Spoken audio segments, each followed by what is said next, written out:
Hey guys, welcome to this week's podcast episode. I'm really delighted to introduce today's guest to the audience, Bridget Hom, and she is an entrepreneur at heart. She's got a really fascinating story and journey, incredible energy, and today's going to be really high level because she's got so much experience helping others, entrepreneurs succeed. And so we're going to leave the audience inspired. We're going to talk about self-sabotage, deservability, authentic relationships, and I'm really happy to welcome Bridget to the show. Welcome, Bridget. Thanks, Christopher. Yeah, I'm grateful to be here. We have so many things to share with those entrepreneurs, executives. We're all leaders in some way in our lives and our businesses. So very excited to be here with you. Yeah, and I know you're a business life coach, you're a motivational speaker, you share what you know to the masses, and you've also got a lot of different programs where you can help clients and start talking about how you got started. I know you were in the corporate world and you jumped into entrepreneurship, and navigate that transition. Well, it was during the reinvention evolution of 2020, right? That's what I call it these days. Actually, I was on my way to getting Zoom divorced and moved out of my big, beautiful home. Hmm. Virtual school became a reality for my three young boys that I lovingly call my savages. And if anyone who has boys, you know what I mean. And my job in the seniors industry disappeared for senior citizen safety. It was a nightmare then for senior citizens. Mm. And well, Bridge to Freedom coaching was just a side hustle at the time. I had three clients, Uh-huh. and I got a random Zoom business networking link. I didn't even know these people. I didn't know what a Zoom was. Like, you knew what a Zoom was. We're meeting over Zoom. And I showed up and I said, Bridget Hom here with Bridge to Freedom Coaching. Are you ready to level up? And I was grateful to partner with six clients within 6 weeks. And my programs were born. My best-selling book stuck on Ready. And I got to a six-figure plus income in 1 year. And here we are today. Wow. Yeah, I remember those days, March 2020, man, that was like scary. I thought September 2008 was scary. Man, March 2020, man, that would just blew everything, just how unstable things are. So one Well, question, go ahead, sorry. actually, I was talking to someone who was on the fence about, staying in their job or venturing into entrepreneurship. And especially during that time, we were in this place where we had to decide what our next move was. And so I found that many people took it as a huge opportunity to make massive shifts in their companies, into entrepreneurship, in their personal lives. I saw it was actually really much a reinvention evolution. And actually, it's almost like a permission vacation because everything's shut down, and so you don't really have much to do except to explore new things and really take a new uh, assessment of life and what you want to do. And so, in a lot of ways, it was good, and in a lot of ways, it was bad as well. So, I would actually say it helped people step out of the noise in their lives. yeah. It helps people, situations, moments of contrast. Like, we don't have to go into all of it, but just in general, right now, today, moments of contrast give us the opportunity to step out of the noise of our everyday life, everyday living, the never ending to do list, and really pause with a purpose and say, do I like where my trajectory is headed? Do I like the destination that I'm heading towards? What do you think? Yeah. Because most people live life on autopilot. They just kind of they're just sleepwalking through life, and so you need these moments like COVID to really just wake people up. You need something like a health scare or something like a job loss or something to really just waken them up. What I love is I love talking about laws, and you have this law of deservability, transforming your mindset for success. How do you apply this law? That's a great question. It's always about the how, right? You're Yeah. like, oh, this is great. The what and the why. I know why I'm doing this. I know what. So, the law of deservability, you really want to look at what deservability means. And the law of deservability states that we create our reality, our relationships, and our business, not based on what we desire, but what we believe we deserve. It's based on that deeper subconscious program Uh-huh. that we actually actively and, well, inactively create for ourselves. I always say what we're thinking right now, what you're thinking, who you're being, what you're saying, what you're doing about your life and your business, and how you're showing up is creating that subconscious program. And that subconscious program dictates your reality, your relationships, your business growth, that destination of where you're heading. But most people live under the influence, like you were saying. They live under the influence of circumstances, environments, situations. We allow all these external factors to dictate who we're going to be today. And the law of deservability is really taking ownership of our headspace and that destination for ourselves.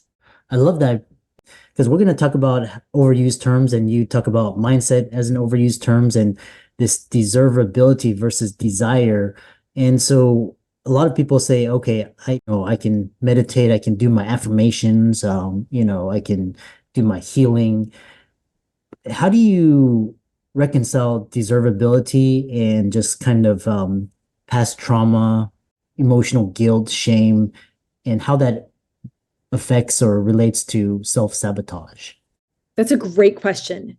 The truth is, it's not saying I deserve, it's I believe I deserve. So that key word of belief is huge for discerning your next move or how you're going to deal with your trauma, your guilt, your shame.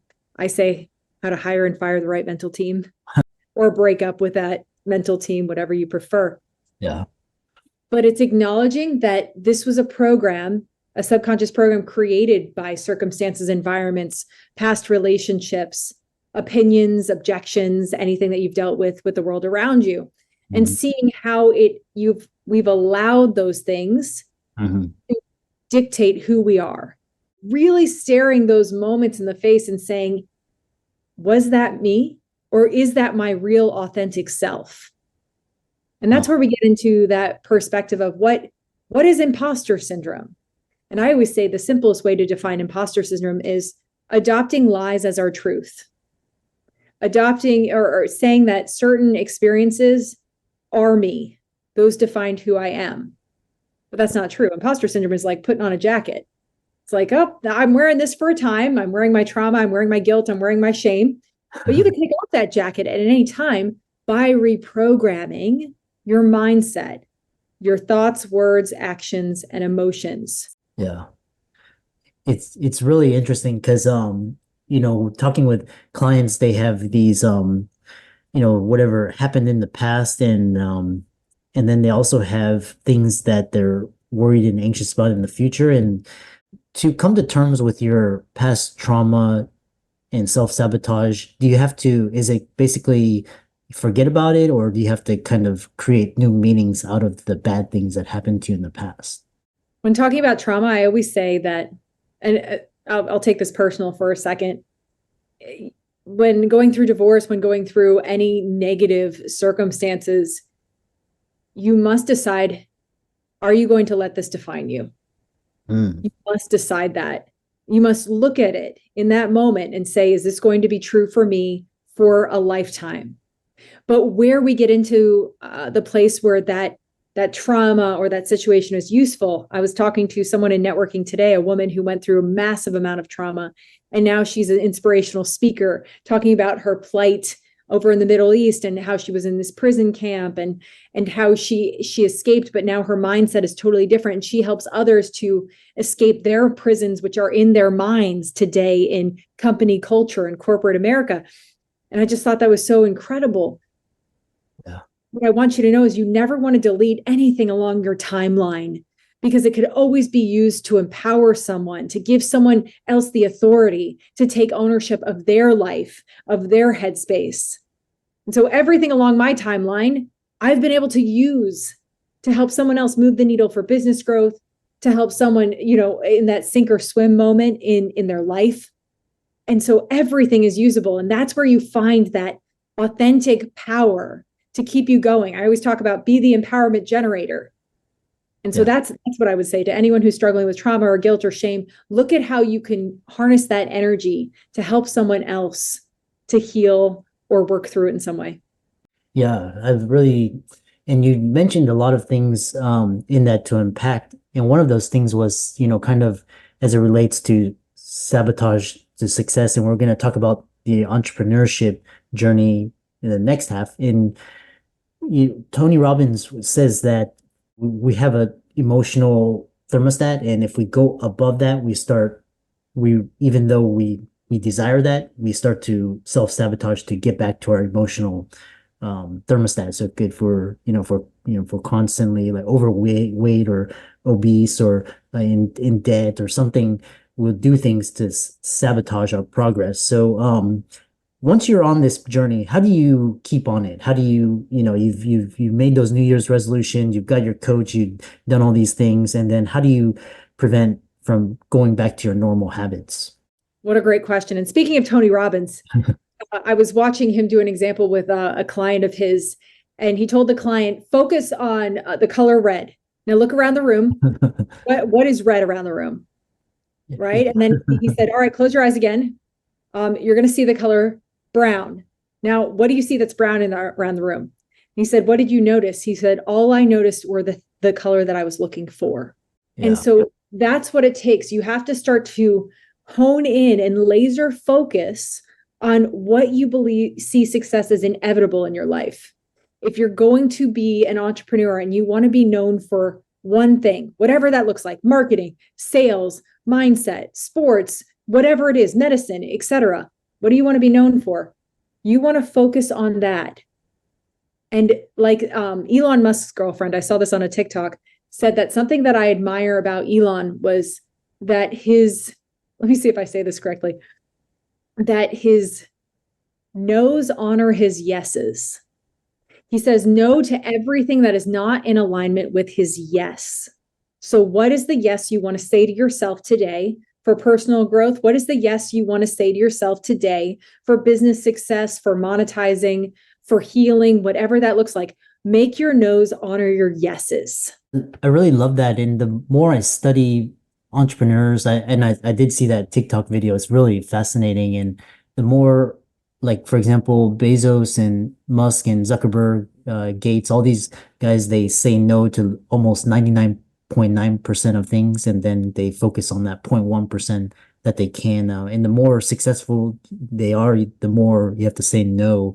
And the more you have to focus. And, even I did an experiment where I was like just looking at an outcome or a situation, and it had the good and the bad, and how people tend to focus on the negative as opposed to the positive, and the outcome. So it's really interesting in retraining your mind and your brain. So kind of onto entrepreneurship is this, we talked about mindset, and one thing is talking about is, you're a life coach, and what do you find that most people struggle with, and what is one solution that you could share based on that problem? What I find that most entrepreneurs and coaches struggle with, and leaders in general, if you're a leader listening and you have a team, the number one thing that most people struggle with is gaining that self-awareness, giving themselves the time and the space to become self-aware so that they can get to self-direction. And then that next level of manifestation, reprogramming constantly and consistently. So the one thing I always say, take a moment in the morning to brain dump, set a 2-minute timer, write your headspace out on paper, and see how you are going to show up for the rest of the day. Most people just are human doings. And the truth is, if you want to be a great human being and doing better, you start with a self-awareness exercise. There are many of them out there, right? You and I do them as well. So to get to self-direction, who will I show up as today? How do I show up authentically? And I always say, make your number one goal to show up well and authentically. Your number two goal is to empower the person in front of you, no matter what. So how do you want people to perceive you? And what do you want people to gain from their interaction with you today? And then we're all going to become empowerment generators, just getting people to more and better every day. And so when you have that focus, since the brain can only focus on one thing at a time, it changes your everything, the culture around you. All of your interactions become an event and something that's empowering. I really love the intentionality that you have behind directing your focus. And it's all about how you direct your focus and just how you see problems. And for a lot of the audience out there, I know I struggle with this, is just letting go, just kind of, I've actually done experiments where I just like so hard to let go of something. And but then if you do let it go, you'll see like massive results. So how do you let go in this realm when you talked about, brain dump and kind of intentionally directing your focus towards what you want to become? How do you let go? I know it sounds easy, but it's like one of the hardest things. It is, because the subconscious mind needs to have a program functioning all the time. And so if you're selling your mind on, okay, I don't have anything new today, I'm just going to do what I've done in the past. I'm just going to, go with the flow, go through the motions. Your subconscious mind will keep that negative program running of not letting go of the past, or a resentment, right? Resentments typically are the things that hold us back. The fastest, most simplest way to get through the process of letting go is writing down what you don't want to let go, and asking yourself, is this true for me or about me? Because Mm, typically we're saying that this is true for me or about me. There's some element that's true, but there's also an element that's a lie. And so uh-huh. you have to be able to put things in a context of what is true and what is a lie about you and about your experiences. So if Mhm. you sit and put a pen to paper, you'll notice what is a lie and what is the truth about you. And you'll start to sell yourself. We talk about sales a lot. Sell yourself on seeing that problem or what you don't want to let go of in a whole new light. And Mhm. you'll start to develop a different process to address it. Yeah. Wow, that's fascinating. I love that. What is it true? I think there was that one book is talking about doing the work is this true or is it not true? And just kind of questioning your thoughts and is this true or not true? And then most of the time it's your perception and it's not really true. It's just, your kind of subconscious programming.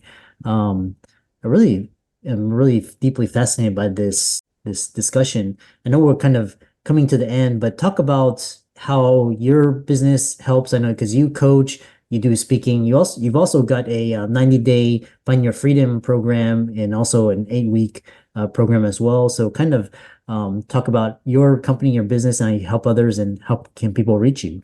Leaders and realtors, loan originators, doctors, all of the people who fall under that business mindset. They need to avoid burnout. They need to continue to focus on personal development.